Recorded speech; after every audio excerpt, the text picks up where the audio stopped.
سيئات أعمالنا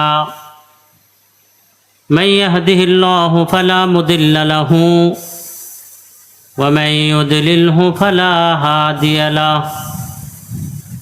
ونشهد أن لا إله إلا الله وحده لا شريك له ونشهد أن سيدنا ومولانا محمدا عبده ورسوله الذي أرسله بالحق بشيرا ونذيرا وداعيا إلى الله بإذنه وسراجا وقمرا منيرا أما بعد فأعوذ بالله من الشيطان الرجيم بسم الله الرحمن الرحيم وما الحياة الدنيا إلا متاع الغرور آمنت بالله صدق الله مولانا العظيم اللهم صل على محمد وعلى آله وأصحابه بعدد كل معلوم لك سبحانك لا علم لنا إلا ما علمتنا إنك أنت العليم الحكيم سبحان الله وبحمده سبحان الله العظيم রহমানিয়া জামে মসজিদ ও যুব সমাজের উদ্যোগে আয়োজিত ঐতিহাসিক ওয়াজ মাহফিল অধ্যকার মাহফিলে প্রধান মেহমান, প্রধান অতিথি, বিশেষ অতিথি সহ সম্মানিত মহামান্য সভাপতি, উপস্থিত মুআজ্জাজ মুকাররম উলামা ইকরাম, উপস্থিত সম্মানিত আইম্মায়ে মাসাজিদ, প্রিয় মুরব্বী বাবারা, যুবক ভাইয়েরা, পর্দায় বসা মা ও বোনেরা, আল্লাহ সুবহানাহু ওয়া তাআলার দরবারে লাখো কোটি শুকরিয়া। আল্লাহ তাআলা আমাদেরকে এই তাপদাহের ভিতরে, প্রচণ্ড গরম, মানুষ ঘরের থেকে গরমে বাড়ির থেকে বের হইতে চায় না, কিন্তু এই গরমকেও উপেক্ষা করে কোরআনের মহব্বতে, হাদিসের মহব্বতে, আলেম ওলামার মহব্বতে একটা জান্নাতের বাগানে আমাদেরকে এই গ্রীষ্মকালীন সময় আসার এবং বসার তৌফিক নসিব করেছেন। এজন্য সকলেই বলি আলহামদুলিল্লাহ। আপনারা খুশি হবেন, আমাদের আমন্ত্রিত মেহমান, আমন্ত্রিত অতিথিবৃন্দ অনেকেই উপস্থিত হয়ে গিয়েছেন।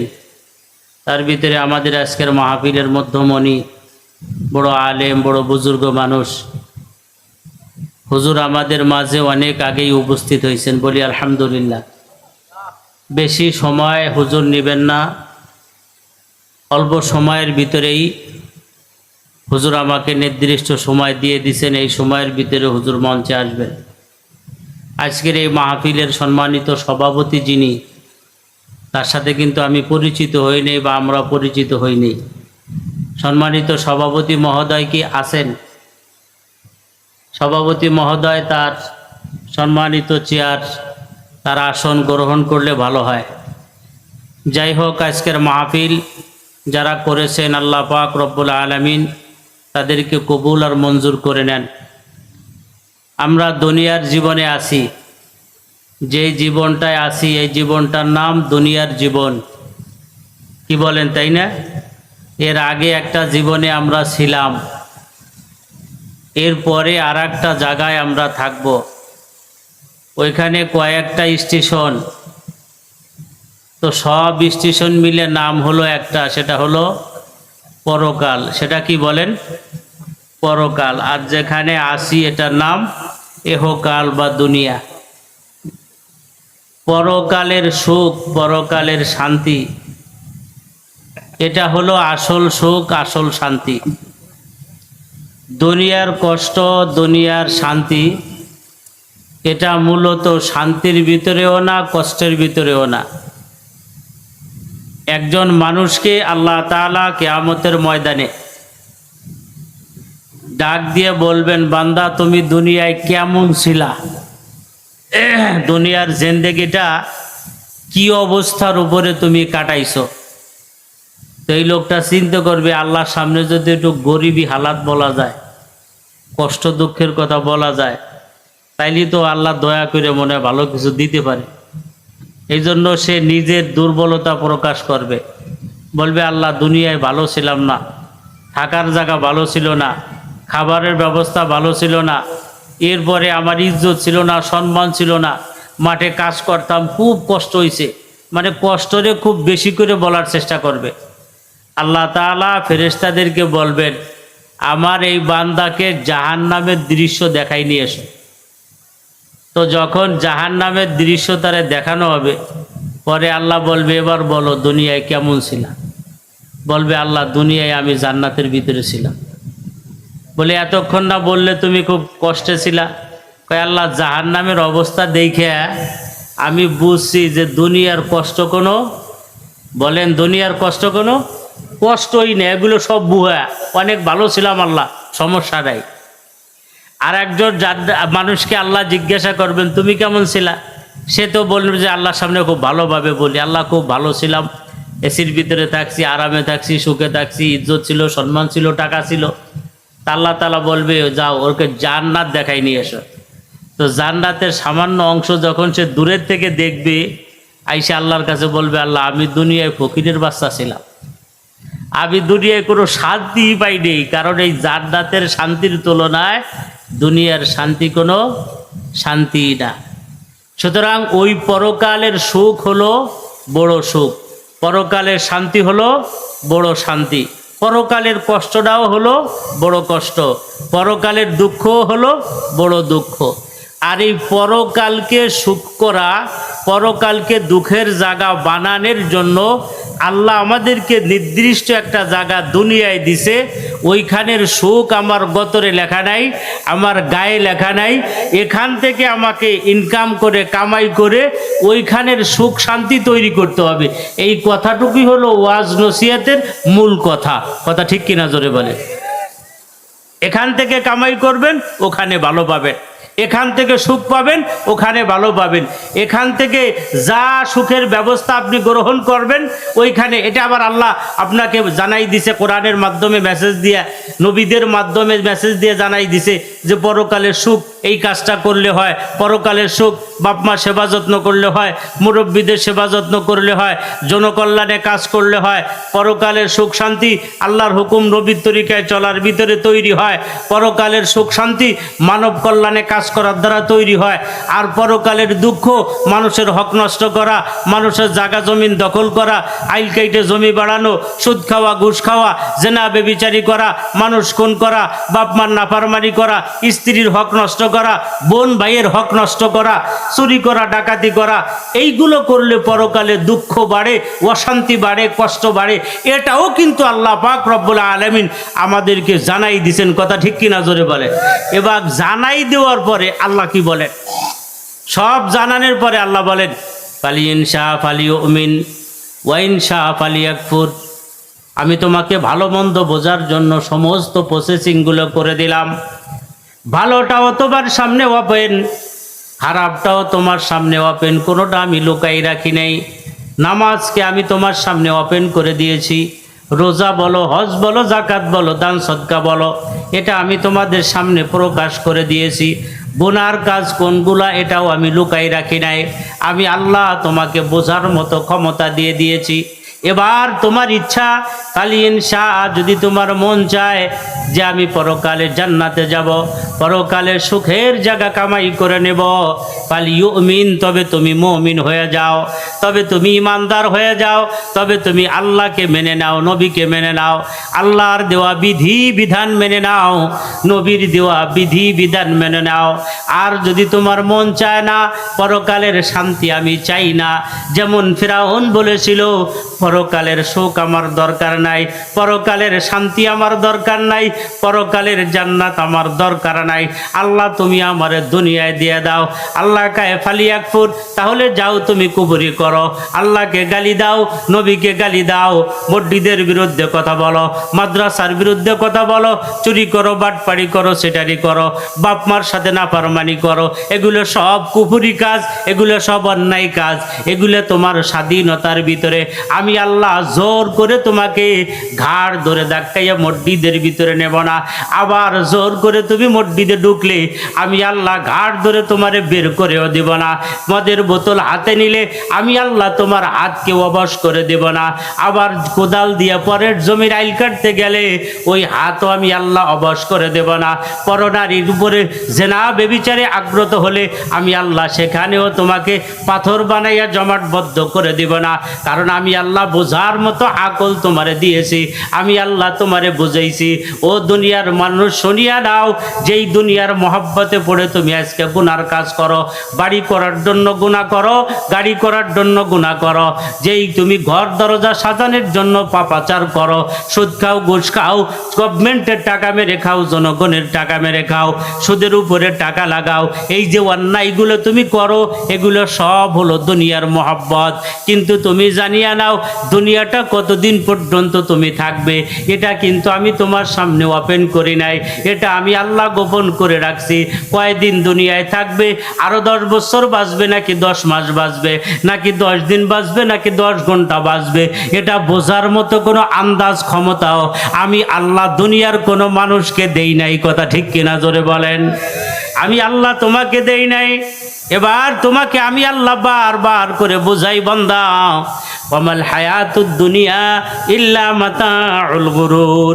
যেই দুনিয়ার পিছনে পড়িয়া এত আকামের কন্ট্রাক্টারি নিয়েছ, যেই দুনিয়ার পিছনে পড়িয়া এত মানুষ খুন করার জিম্মাদারি নিলা, যেই দুনিয়ার মহব্বতে পড়িয়া এত মানুষের তুমি আঘাত দিচ্ছ, এই দুনিয়া তোমাকে ধোঁকা দেয়। ধোঁকা, গুরুর মানে হলো ধোঁকা।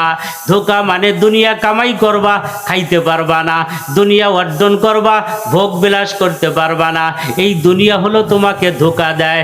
এমপি হওয়ার পরে কয়েকদিন পরেই মারা যায়, মেম্বার হওয়ার পরে কয়েকদিন পরেই মারা যায়, চেয়ারম্যান হওয়ার পরে কয়েকদিন পরেই মারা যায়। লোকটা যদি জানতো এমপি হওয়ার 3 মাস পরে আমি মারা যাব, কোনো কিছুর বিনিময় তারে স্বতন্ত্র এমপি বানাই দিলেও, সিলেকশনে বানাই দিলেও কোনোদিনও সে এমপি হইতে যাইতো না। ওই 3 মাস আগে মরার চিন্তায় শেষ হয়ে যাইতো। কথা ঠিক কিনা জোরে বলেন? আল্লাহ কায় দেখছো নি কেমন কায়দা আমি করছি? তবে আরে আমি ধোঁকা দেই নেই, আমি তোমারে বুঝাইছি দুনিয়া হলো ধোঁকা। ওয়াল আখিরাতু খায়র, আখিরাত হলো ভালো। সুবহানাল্লাহ বলেন। এই কথাগুলো আমার নয়, এই কথাগুলো আল্লাহর।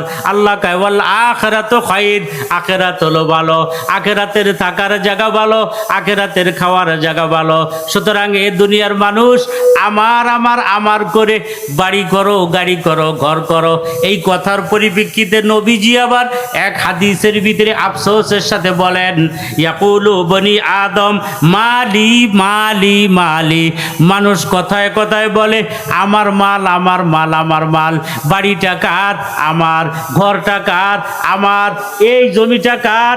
অহংকারের সাথে বলে আমার। এই ব্যাংকের মালিক কে? বলে আমার। বলে এই বাজারের দোকানটা কার? বলে আমার। কথা কন না জ্ঞান? বলে না? আমিও বলি, আপনিও বলেন, আর সবাই বলে। কিন্তু নবী আফসোসের সাথে বলেন এগুলো কিছুই তোমার না, এগুলো কিছুই তোমার না। জমিনটাও তোমার না, বাড়িটাও তোমার না, গাড়িটাও তোমার না। এগুলি হাত বদল হইতেছে। দাদার হাত থেকে তোমার বাপের হাতে আসছিল, বাপের হাত থেকে তোমার হাতে আসছে, হতে পারে তোমার হাত থেকে নাতির হাতে যাবে, অথবা অন্য জায়গা ঘুরলি দিয়ে চলে যাবে। কথা বলেন না কেন? এগুলো তোমার না। তাইলে তোমার কি? মান আমিলা সলিহান ফালিনাফসিহি ওয়া মান আসা ফাআলাইহা। এবার আল্লাহ পাক বলে, বন্ধু শুনিয়া নাও, নেক আমল করছনি, মান আমিলা সলিহান, আমলে সলে করছনি, নামাজ নামাজ পড়ছনি, রোজা করছনি, হজ করছনি, জাকাত দিছনি, বিপদে মানুষের পাশে দাঁড়াইছিলানি, অসুস্থ মানুষের সেবা করছিলানি, আব্বা মার সেবা যত্ন করছিলানি, মসজিদ মাদ্রাসা গোরস্থান লিল্লা বোর্ডিং কবরস্থান করছিলানি। এগুলো নেক আমল, এগুলো যদি তুমি করে থাকো পালিনাফসিহি, এগুলো সব তোমার, এগুলো সব তোমার। দুনিয়ার সব জিনিসের ভাগ বাটোয়ারা হয়, নেক আমলের কোনো ভাগ বাটোয়ারা হয় না। কথা বলেন না কেন? দুনিয়ার সব জিনিসের ভাগ বাটোয়ারা হয়, নেক আমলের কোনো ভাগ বাটোয়ারা হয় না। অর্থ নিয়ে বাইতে বাইতে ভাগ বাটোয়ারায় মারামারি লাগে, কোবাকুবি করে, বাড়ি গাড়ি নিয়ে মারামারি লাগে, কোবাকুবি করে, ওরে দল পাল্লা চলে, কিন্তু নেক আমল নিয়ে কোনো পাল্লা পাল্লি নাই, কোনো ভাগ বাটোয়ারা নাই। সুবহানাল্লাহ বলছেন, একান্তই আপনার। আলহামদুলিল্লাহ বলছেন, একান্তই আপনার। যা কিছু নেক আমল করছেন একান্তই আপনার। কোনো ডাকাইতেও আপনার কাছ থেকে ছিনিয়ে নিতে পারবে না, যদি নিয়ে এগুলো কবরে যাইতে পারেন। কথা ঠিক কিনা জোরে বলেন। সুতরাং নেক আমলটা হলো আমার। এবার বলেন নামাজটা তাইলে কার? আওয়াজ দিয়ে বলেন, নামাজ আমার। রোজাটা কার? আমার। কোরআন তেলাওয়াত কার? আমার। সুবহানাল্লাহ জিকির, এটা লাভ কার? আমার। আলহামদুলিল্লাহ জিকির, এটা লাভ কার? আমার। মানুষের বিপদের পাশে দাঁড়ানো, এটা লাভ কার? আমার। আব্বা মার সেবা যত্ন করা, এটা লাভ কার? আমার। আব্বা মা রোগাক্রান্ত হলে তাদের চিকিৎসা করা, এটা লাভ হলো আমার। আমার লাভ আমার। সুতরাং যেইটা আমার, যেটার ভিতরে কারো কোনো ভাগ বাটোয়ারা নাই, এইটা বেশি করে করার দরকার আছে না নাই? কথা বলেন না কেন? এবার দেখেন, নেক আমলের জন্য আমরা মেহনত করতে রাজি না, গুনাহের জন্য যেই পরিমাণ আমরা রিস্ক নেই। ইটালি যাইতেই হবে, ট্রলারে যদি উইটা ডুববে মরে যাই তাও যাব, কিন্তু চান্স একটা নিয়েই দেখব। জঙ্গলের ভিতর দিয়ে দৌড়তে যাওয়ার সময় যদি গুলি করে, এতে যদি পঙ্গু হয়ে যায় যাব, তবু চান্স নিব, ইটালি যাব। দুনিয়ার জন্য সব রিস্ক আমরা গ্রহণ করি। কথা ঠিক কিনা জোরে বলেন। কোবায় কোবাক, আমি এটা করব, মরে যাই যাব, রাজনীতির মাঠে মরে যাই যাব, তবু আমি এটা করব। কিন্তু মসজিদে গরবের ভিতরে গেলে একটু কষ্ট হয়, হোক, তবু আমি যাব, এই চিন্তা আমাদের মাথায় নাই। কথা কর না কেন? এই গরমের ভিতরে কষ্ট করে রোজা রাখলে একটু রিস্ক হয়, হোক, তবু আমি রোজা ছাড়বো না, এই চিন্তা কিন্তু আমার ভিতরে নাই। তার মানে দুনিয়ার জন্য আমরা যেই পরিমাণ মেহনত করি, পরকালের জন্য কিন্তু সেই পরিমাণ মেহনত করি না। দুনিয়ারে যেই পরিমাণ কষ্ট করে সাজাই, পরকালটা ওই পরিমাণ কষ্ট করে কেউ সাজাই না। কথা কর না কেন? দুনিয়া, অথচ নিয়ম ছিল দুনিয়া মাত্র 60 থেকে 70 বছর, আরে কবরের জিন্দেগি তো কমপক্ষে 40 আলফা সানা, 40,000 বছর। কবরে কত বছর জোরে বলেন? আওয়াজে বলেন কত বছর? এবার আপনাদের কি আন্দাজ কবর আছে না নাই? আল কবরু হাক্কুন, কবর সত্য। ওয়াল আযাবু হাক্কুন, কবরের আযাব আছে সত্য। ওয়াল সওয়ালু হাক্কুন, কবরের ভিতরে আপনাকে প্রশ্ন করবে, এটাও সত্য। কথা কন না কেন? ওয়াল মালাইকা হাক্কুন, কবরের ভিতরে ফেরেশতা আসবে, এটাও কিন্তু সত্য। কবরের ভিতরে শান্তি আছে, এটাও সত্য। কবরের ভিতরে অশান্তি আছে, এটাও কিন্তু সত্য।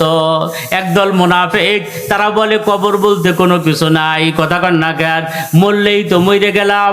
ইমানদারের কথা এইটা না। ইমানদারের কথা মরলে শেষ হয় না, মরলে খেলা শুরু হয়। কথা কন না কেন? মরলে খেলা শেষ হয় না, শুরু হয়।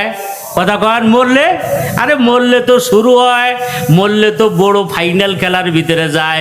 দুনিয়া যা আছেন সব টেস্ট ম্যাচের ভিতরে আছেন, সেমিফাইনালে আছেন, মরলে ফাইনাল খেলা শুরু হয়। সুতরাং মরলে শেষ হয়ে যায় না। সুতরাং কবর আছে না নাই? কথা বলেন, আছে না নাই? কবরের আযাব আছে না নাই? তাহলে কবর আমার না আর একজনের? কবর হলো আমার। আমার কবরকে আমার সাজানোর দরকার। আমার কবরকে আমার নামাজ দিয়ে সাজানোর দরকার। আমার কবরকে আমার রোজা দিয়ে সাজানোর দরকার। ফাফরুশু মিনাল জান্নাহ ওয়াল বিসু মিনাল জান্নাহ।